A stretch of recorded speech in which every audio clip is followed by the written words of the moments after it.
जय हिंद दोस्तों। Loan NPA हो गया है तो नहीं देना पड़ेगा एक भी रुपया। जी हाँ दोस्तों, आप लोग बिल्कुल सही सुन रहे हो। ठीक है, इस वीडियो में मैं आज आपको बताने वाला हूँ कि अगर आपका लोन एनपीए हो गया है तो आपको पेमेंट करनी है कि नहीं करनी, और ये एनपीए होता क्या है, इसे एनपीए होने के बाद क्या क्या चीज़ें होंगी, क्या क्या चीज़ें नहीं हो सकती। आज इस वीडियो के अंदर आपकी सारी परेशानियां एनपीए से रिलेटेड ख़त्म कर देंगे। ठीक है, तो वीडियो में आगे बढ़ने से पहले मैं आप सबका हर्ष कुमार इस आपके चैनल लोन डिस्ट्रॉयर में आपका स्वागत करता हूं। अगर आपकी कोई भी क्वेरी हो, आपका कोई भी मदद चाहिए हो या फिर कुछ भी हो, डिस्क्रिप्शन बॉक्स में मेरा नंबर है, टाइटल में मेरा नंबर है, कमेंट में आप मुझसे नंबर मांग सकते हैं। मुझे मैसेज करिए, मुझे बताइए। ठीक है, चलिए वीडियो में आगे बढ़ते हैं। तो ये एनपीए आखिर होता क्या है? ठीक है, तो जो एनपीए की फुल फॉर्म है वो है नॉन परफॉर्मिंग एसेट। और ये एनपीए कितने दिनों में होता है? ये एनपीए होता है 92 डेज में। जी हाँ, कई जगह पे आपको सुनने को मिलेगा कि 90 डेज में हो जाता है।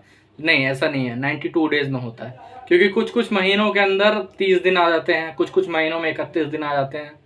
तो सरकार ने, आरबीआई ने अपनी गाइडलाइंस में 92 डेज का एनपीए घोषित कर रखा, और 92 डेज का ही एनपीए होता है।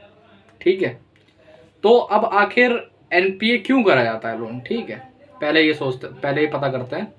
जब आप बैंक की रीपेमेंट नहीं कर रहे होते हैं, उसमें पहले तो 3 ब्रैकेट होते हैं उनके। ठीक है, फर्स्ट मंथ का ब्रैकेट होता है, उसमें सिर्फ कॉलेज चलती हैं। सेकंड ब्रैकेट से आपका सेकंड मंथ से विजिट स्टार्ट हो जाती हैं। ठीक है, उन सब पे मैंने वीडियो बता रखा है कि फ़ोन कॉल्स कैसे रोकें, विजिट्स कैसे रोकें। ठीक है, थर्ड ब्रैकेट आते आते विजिट्स होती हैं। उसके बाद जब थर्ड ब्रैकेट में भी कुछ नहीं होता है ना, तो दरअसल आपका जो लोन का अकाउंट है वो नॉन परफॉर्मिंग एसेट्स में आ जाता है। अब ये नॉन परफॉर्मिंग एसेट्स क्या है? ये ऐसे एसेट्स हैं जिनसे बैंक को एक भी रुपया प्राप्त नहीं हो रहा है, जिनसे उन्हें कोई भी फायदा नहीं हो रहा है। इसे एनपीए में डाल दिया जाता है। लोन्स एनपीए में जल्दी हो जाते हैं। क्रेडिट कार्ड में जानते हो क्या होता है कि ये लोग कभी कभार अपनी जेब से पैसे डाल देते हैं, जिसकी वजह से आपका लोन एनपीए नहीं होता, वो 4-5 महीने में एनपीए होता है। ठीक है, इस वजह से। तो अब एनपीए होने के बाद आपके साथ क्या होगा? तो जब एनपीए हो जाता है तो बैंक को एक लीगल राइट मिल चुका है आपके कोई भी लीगल नोटिस भेजने का। वैसे लीगल नोटिस तो लोग एनपीए के पहले भी भेज सकते हैं, लेकिन एनपीए से पहले आपको नोटिस आ सकते हैं, रिकॉल नोटिस, आर्बिट्रेशन का नोटिस। बस इन नोटिस के अलावा कोई नोटिस आपको एनपीए होने से पहले नहीं आएगा। एनपीए होने के बाद अलग अलग नोटिस भेज सकते हैं। जैसे एक होता है सस्टेनरी नोटिस फॉर सेक्शन 25। अब लोगों को ये सुन के लगता है कि भाई साहब ये तो सेक्शन 25 का केस हो गया। ये एनपीए से पहले भी लोग भेज देते हैं। ठीक है, कि ये तो मेरे पे सेक्शन 25 का केस हो गया, या फिर एनपीए के बाद भी भेज सकते हैं। ठीक है, ये दरअसल होता ये है कि सस्टेशनरी का नोटिस का मतलब होता है कि हम आपको वार्निंग दे रहे हैं, आप पैसे पे कर दीजिए वरना हम कर देंगे। बस यही धमकी है। जो रिकॉल नोटिस है वैसे ये भी है। ठीक है, कोई फर्क नहीं है, बस नाम चेंज होते रहता है। इसी को एक नया नाम दे दिया गया है, लास्ट वार्निंग नोटिस। मेरे बहुत सारे क्लाइंट्स के पास लास्ट वार्निंग नोटिस भी आया है। उस पर है कुछ नहीं, वो भी डिमांड नोटिस ही है। तो अब एनपीए के बाद जो है आपका नॉन परफॉर्मिंग एसेट हो चुका है आपका लोन का अमाउंट। ठीक है, चाहे वो क्रेडिट कार्ड हो या लोन हो। इसके बाद क्या करना है? अब इसके बाद होगा ये कि आपको ऑफर्स आना स्टार्ट हो जाएंगे। ठीक है, एनपीए के बाद ऑफर आना ये स्टार्ट हो जाते हैं कि आप आइए सेटलमेंट कर लीजिए, लेकिन आपको एनपीए के बाद कभी भी सेटलमेंट नहीं करनी है। ठीक है, क्योंकि आपको कम से कम राइट ऑफ होने का वेट करना है। राइट ऑफ कब होता है? राइट ऑफ होता है जी 180 दिन में। ठीक है, उससे भी ज़्यादा टाइम लग सकता है, लेकिन मिनिमम इतना टाइम लगता है 180 दिन। ठीक है, इससे कम टाइम नहीं लगेगा लोन राइट ऑफ होने में। ठीक है, ज़्यादा से ज़्यादा इससे ज़्यादा लग सकता है कि बीच में उन्होंने पेमेंट कर दी हो खुद से, या फिर कुछ कर दिया हो, तो वो हो सकता है 220 दिन में हो, लेकिन मिनिमम 180 दिन लगते हैं राइट ऑफ होने के बाद। राइट ऑफ क्या होता है? राइट ऑफ अक्सर ये होता है कि जैसे लोन एनपी हो गया, नॉन परफॉर्मिंग एसेट में हो गया, तो अब वो कंपनी के लिए एक बोझ बन चुका है आपका लोन। ठीक है, जो बैंक है उनके लिए एक बोझ बन चुका है आपका लोन। अब कोई बोझ अपने सर पे तो रखना चाहेगा नहीं। दरअसल होता क्या है, जो कंपनी के शेयर्स होते हैं ना, बैंक के शेयर्स होते हैं।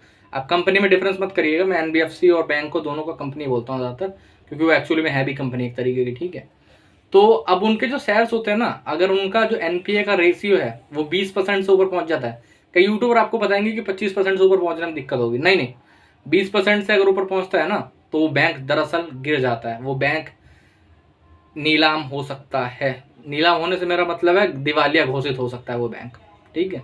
बीच में महाराष्ट्र कॉर्पोरेशन बैंक के साथ ये हुआ था, उनका एनपीए 27% पहुंच गया था, वो बैंक नीलाम हो गया, वो बैंक अपने वो घोषित कर दिया उन्होंने, ठीक है, अपनी बैंकरप्सी घोषित कर दी।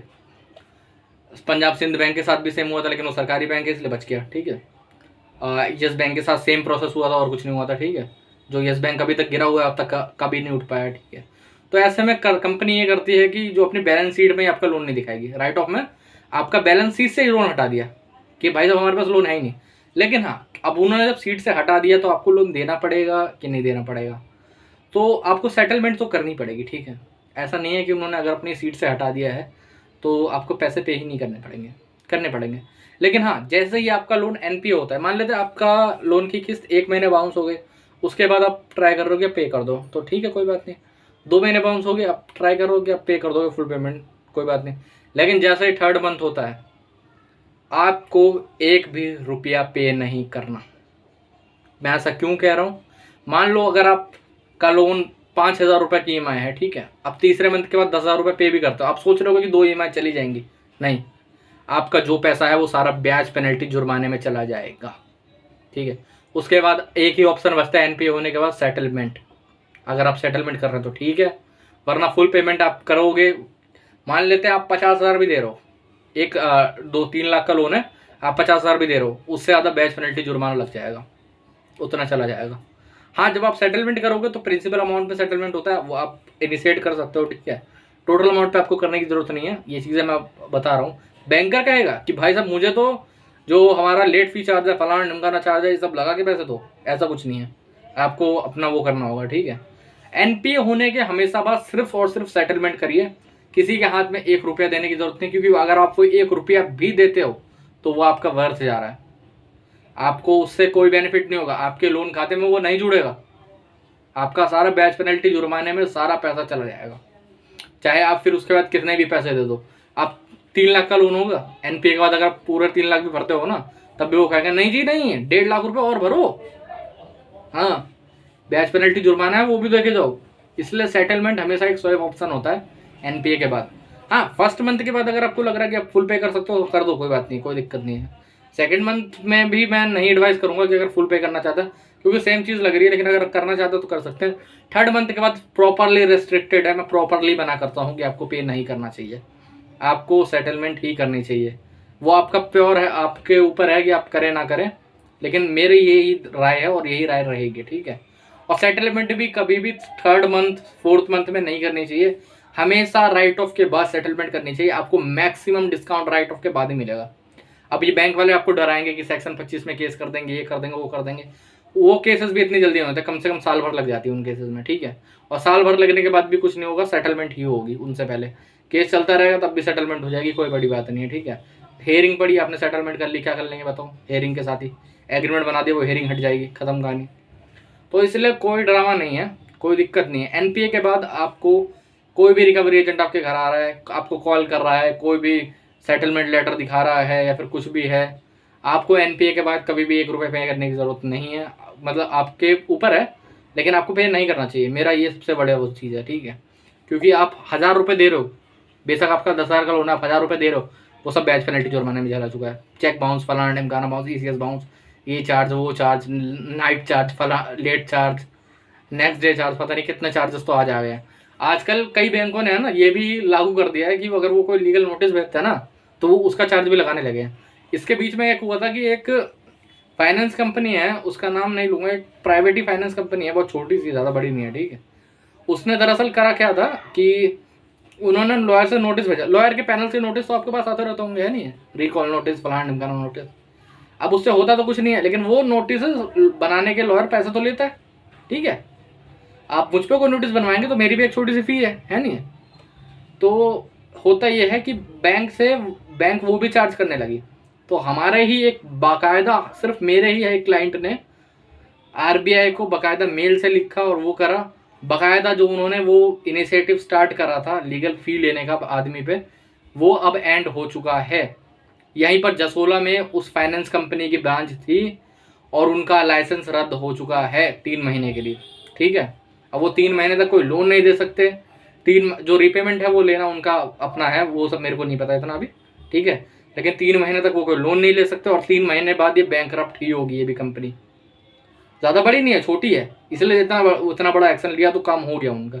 लेकिन बड़ी पे भी अगर हम ले तो ऐसी कोई चीज़ बड़ी बात नहीं है ना, इसीलिए मैं आप सभी को बताना चाहूँगा, ठीक है। एनपीए के बाद क्या क्या होता है मैंने आज आपको पूरा वीडियो में बता दिया। अगर आपकी कोई पर्सनल क्वेरी है तो मुझे कमेंट में पूछ सकते हैं, ठीक है।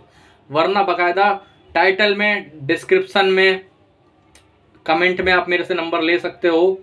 उसके बाद मुझे मैसेज करिए, आपके किसी प्रकार की परेशानी हो, आपको एजेंट हरास कर रहे हैं, आपके रिश्तेदारों को कॉल कर रहे हैं, आपको कॉल करके हरास कर रहे हैं, आपको कोई लीगल नोटिस आ रहे हैं, उसकी आपत्ति लिखवानी हो, हर प्रकार से मैं आपकी मदद करूंगा। होम विजिट कैसे रुकवाएं मैं सब आपको बताऊंगा, आपके घर की होम विजिट तक मैं रुकवा दूंगा, ठीक है। तो दोस्तों जय हिंद। आपको किसी भी प्रकार की परेशानी हो मुझे मैसेज पर मेरे नंबर पर मुझे मैसेज कर सकते हैं, ठीक है। जय हिंद दोस्तों, आज के वीडियो में इतना ही।